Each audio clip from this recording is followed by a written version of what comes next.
नमस्कार दर्शक बंधु लेटेस्ट जॉब्स ओडिशा को आपण मानक स्वागत। दर्शक बंधु आज निजुक्ति सूचना रही अमूल कंपनी रे निजुक्ति। दर्शक बंधु आपण मैंने जदि 10th कि +2 टी पास कर निहाती अमूल कंपनी रे जॉब टी पाइपर। जदि यही जॉब टी पाइबा इंटरेस्टेड अच्छा भिडियोटी सह लास्ट पर्यंत जोड़ी रुहतु।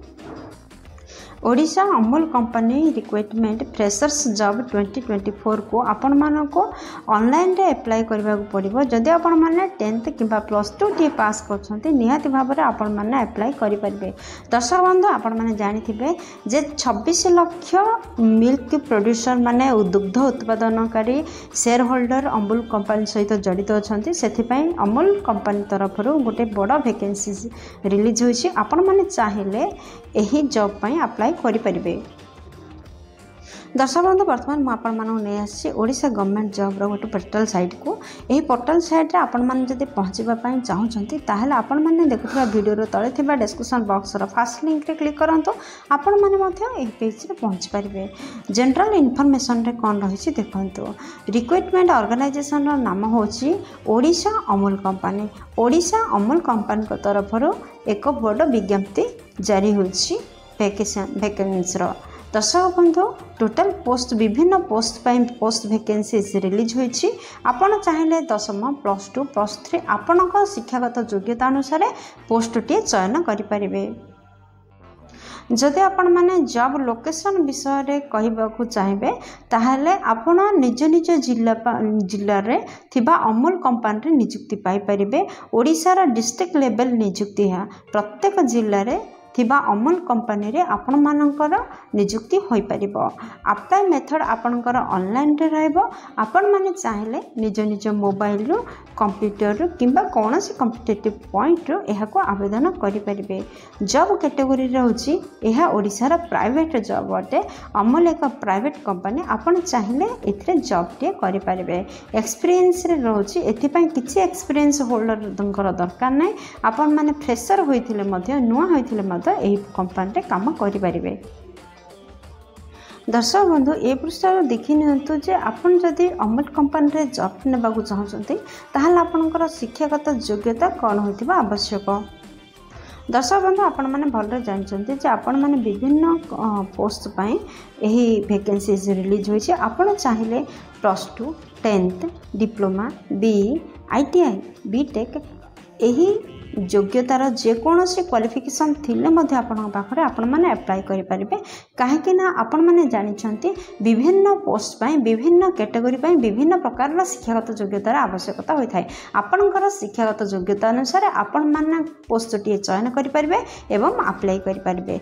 किंतु मिनिमम 10th पास होछि एहार शिक्षागत योग्यता माने सर्वनिम्न 10th श्रेणी पास करथिले आपण माने एहा को अप्लाई करिया पाए सक्षम होई परिबे। दर्शक बंधु देखंतु अमूल रिक्वायरमेंट 2024 रो एक्सपीरियंस रिक्वायर्ड रे देखंतु आपण माने जदि फ्रेशर अछंती माने नुआ की जॉब टी करबा को चाहछन्ते ताहाल मध्ये अमूल कंपनी रे जॉब टी पई अप्लाई करि परिबे। आपण माने जदि एक्सपीरियंस होल्डर आपण माने किछि वर्ष जदि काम भी करछन्ते कंपनी रे ताहाल मध्ये आपण माने आवेदन करि परिबे। तो एथिबाई फ्रेशर आउ एक्सपीरियंस होल्डर जो माने होइथिले मध्ये आपण माने जो कैटेगरी रे आस्थिले मध्ये आपण माने निहाती आवेदन करि परिबे। दर्शक बंधु यही पृष्ठ देखो जे एप्लिकेशन फी कौन रही। जदि आपण माने ई कंपनी रे जॉब टी करबा चाहछन्ते ताहले जदि जनरल किंबा ओबीसी कैंडिडेट होइछन्ते ताहले एप्लिकेशन फी नो रही। किसी भी एप्लिकेशन फी ना। जदि आपण माने ST SC कैंडिडेट ताहले मध्ये आपण पई एप्लिकेशन फी नो रही। अर्थात आपण माने जेउ कैटेगरी रो बिलोंग करथिले मध्ये ST SC OBC general female transgender जो कैटेगरी होइथिले मध्ये आपण समस्त पई नो फी रही। आपण माने किसी भी एप्लिकेशन फी दबाक पड़िबनी। आपण माने देयमुक्त आवेदन टी करि परिबे। अमूल रिक्वायरमेंट 2024 रो एज लिमिट देखंतु। दर्शक बंधु आपण को केते वर्ष बयस होइथिले आपण माने ए कंपनी पई एप्लीकेबल हे परिबे। देखंतु आपण मानकर सर्वनिम्न बयस 18 वर्ष होइतिबा आवश्यक एवं सर्वाधिक बयस 37 वर्ष होइतिबा आवश्यक। आपण माने 18 रु 37 वर्ष बयस होइथिले आपण माने एही कंपनी पई आवेदन टी करि परिबे। दर्शक बंधु आपण मैंने तो जानले यह ऑनलाइन रे आवेदन करने हम जदि आपण मैंने यह ऑनलाइन रे आवेदन करें कौन कौन डॉक्यूमेंट आवश्यकता रहिबो देखंतु जोटा कि निहाती इंपोर्टेंट डॉक्यूमेंट कौन दरकार देखंतु अमूल रिक्वायरमेंट 2024 रो डॉक्यूमेंट रिक्वायर्ड देखंतु 10th किंबा +2 रो मार्कशीट एवं सर्टिफिकेट रो आवश्यकता रही सेकेंड रे रहउची आधार कार्ड रो आवश्यकता थर्ड रे पैन कार्ड रो आवश्यकता रहउची फोर्थ रे CV बा रेज्यूम न्यू फॉर्मेट रे यार आवश्यकता रहइबो पासपोर्ट साइज रो फोटो आवश्यकता रहइबो कवर लेटर रो आवश्यकता रहइबो। दर्शक बंधु एही परि भाबे डॉक्यूमेंट गुडी को रेडी करंतु एवं एहा को ऑनलाइन रे आवेदन करंतु। अमूल रिक्वायरमेंट 2024 रो इंपोर्टेंट डेट कोन रहउछि देखंतु। दर्शक बंधु अमूल कंपनी रो नोटिफिकेशन अनुसार आपनकर यार अप्लाई डेट 26/4/2024 रु स्टार्ट है माने एप्रिल 26 तारीख रु स्टार्ट होइछि। यह लास्ट डेट होछि कोन ना मे 15 तारीख पर्यंत ऑनलाइन एप्लिकेशन खोला रहइबो। आपण माने चाहिले मे 15 भितर ऑनलाइन अप्लाई करि दियंतु। दर्शक बंधु ये जॉब रिलेटेड समस्त लिंक आपनकर डिस्क्रिप्शन बॉक्स रे उपलब्ध रही आपण माने सेठारे क्लिक कले यह को अप्लाई करि परिबे। दर्शक बंधु यार नोटिफिकेशन को जातु एवं सेठारे क्लिक करिया परे अप्लाई लिंक रे क्लिक करंतु तापरे आपण माने इंस्ट्रक्शन को पढ़ंतु एवं कंटिन्यू करंतु अप्लाई ऑनलाइन फॉर्म अमूल रो 2024 को।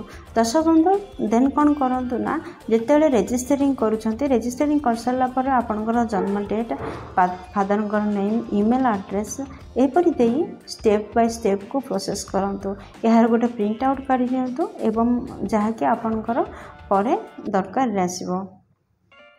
एही परि भाबरे स्टेप सब संपूर्ण करी सबमिट बटन रे क्लिक करंतु एवं आपण मैंने यहाँ अप्लाई करंतु। दर्शक बंधु आशा करछि वीडियोटी आपनकर बहुत उपकार लागिबो कछि किछि भी उपकार करि पारछि वीडियोटी गोटे लाइक कर दियंतु सांग मन सहित यथेष्ट परिमाण शेयर करंतु। जदि चैनल रे नुआ अछंती चैनल टी को सब्सक्राइब करी बेल बटन प्रेस करी आले सेट करंतु जहा द्वारा प्रतिदिन प्रकाश पाउथवा नुआ नुआ सरकारी बा बेसरकारी नियुक्ति संपर्क में आपण मानक पाखरे प्रथमे सूचना पाइजिबे। दर्शक बंधु आपनकर बहुमूल्य समय बेले वीडियोटी को ए पर्यंत देखिथिबारु आपण मानक अशेष धन्यवाद। पुन देखाबो लेटेस्ट जॉब्स ओडिसा नुआ एक फ्रेश अध्याय नुआ एक नियुक्ति सूचना सहित से पर्यंत जय जगन्नाथ।